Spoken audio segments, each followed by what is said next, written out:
Now, honorable senators, if you look at today's order paper, order 8, order 9, order 10, order 11, order 12, order 13 through to order 14. Those are orders that are supposed to proceed to the committee of the whole. Clearly, we do not have the numbers to prosecute those orders. And therefore, we will defer those orders and will proceed to order number 15. That is the motion on the Shakahola report. I will therefore invite the clerk to read that order so that debate then resumes on that particular motion. Honorable Clerk. Order number 15, motion. Report of the ad hoc committee to investigate the proliferation of religious organizations and circumstances leading to more than 95 deaths in Shakahola, Kilifi County. Resumption of debate. Now, honorable senators, at the interruption of debate on this particular matter, that was on Tuesday, the 28th of November, 2023, the Honorable Boni had the floor and he had a balance of 19 minutes. I will therefore invite the honorable senator to proceed to make his contribution. Thank you, Mr. Speaker. Mr. Speaker, I just started before it was time up for the adjournment of the House. And I'd acknowledged the good work that has been done by this committee, led by the distinguished Senator of Tana River, Senator Mungatana. And because he moved the motion very clearly, using very articulative means, I don't want to belabor, but I just want to appreciate some of the salient points that I've found in this committee's report.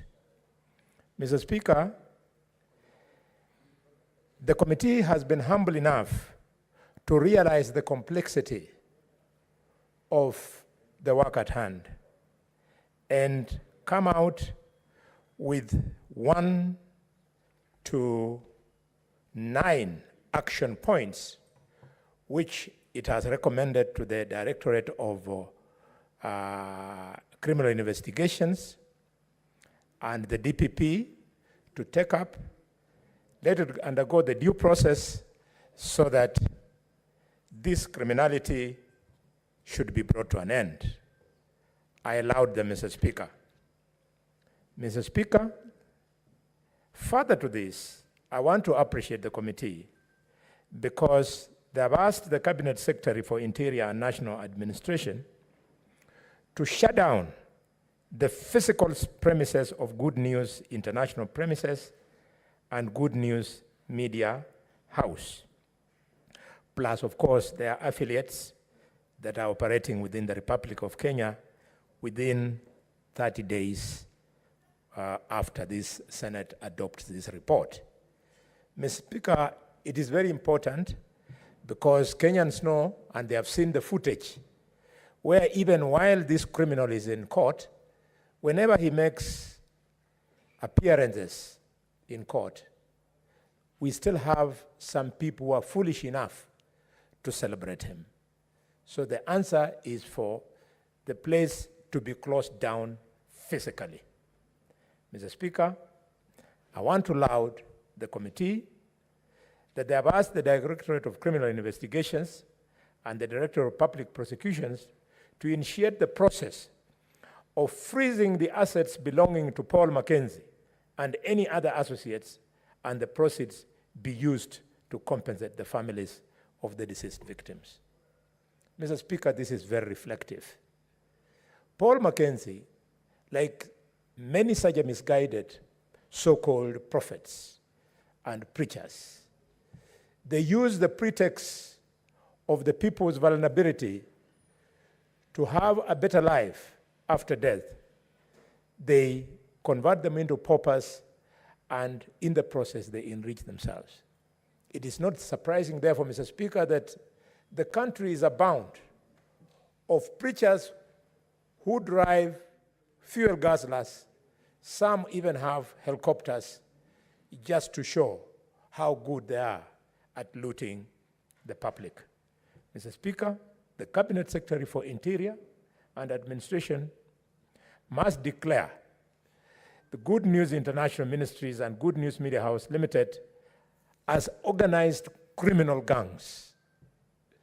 These are criminal gangs, and I am very, very personally offended by the lack of cooperation on the part of Professor Kindiki when this committee wanted him to help the committee to have witnesses appear before them.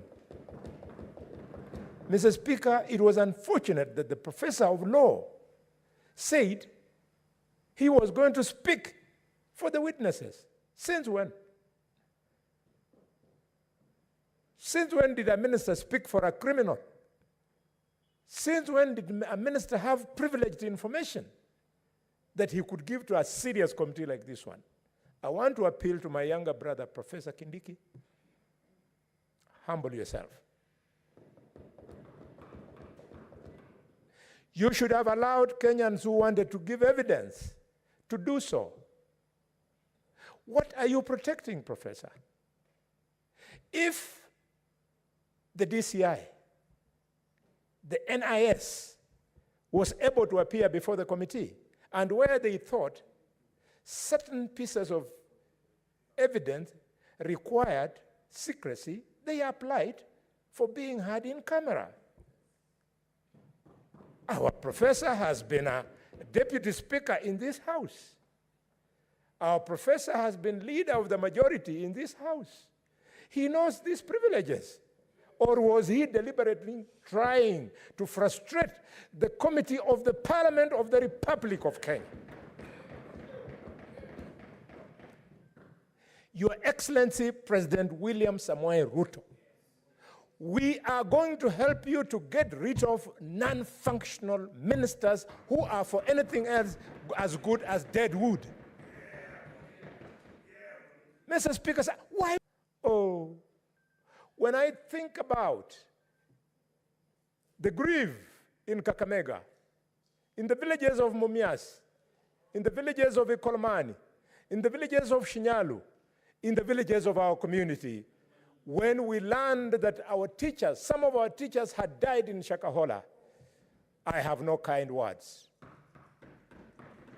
for anybody who shielded the exposure of these criminals. Mr. Speaker, in this elaborate report,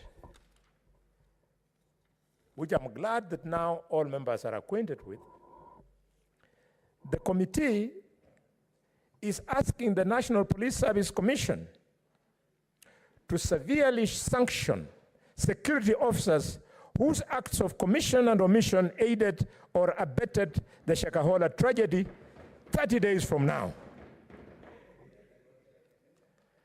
Mr. Speaker, so that it remains evidently clear to the Republic of Kenya that civil servants